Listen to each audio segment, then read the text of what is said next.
États-Unis, Trump signe une loi historique contre les contenus intimes non consensuels.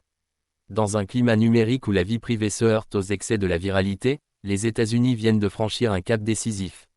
Le président Donald Trump a officiellement signé cette semaine le Take It Down Act, une législation inédite qui impose aux plateformes numériques la suppression de toute image ou vidéo intime diffusée sans le consentement explicite de la personne concernée.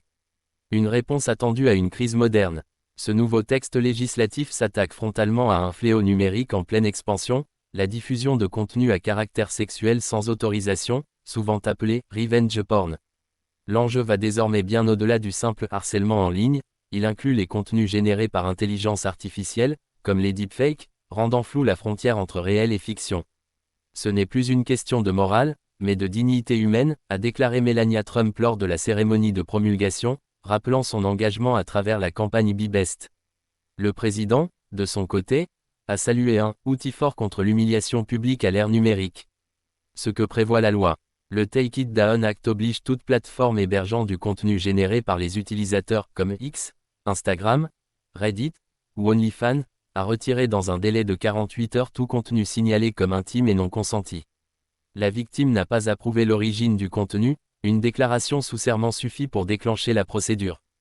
En cas de non-conformité, l'entreprise s'expose à des amendes pouvant atteindre 50 000 $ par infraction, et des poursuites pénales sont prévues en cas de récidive.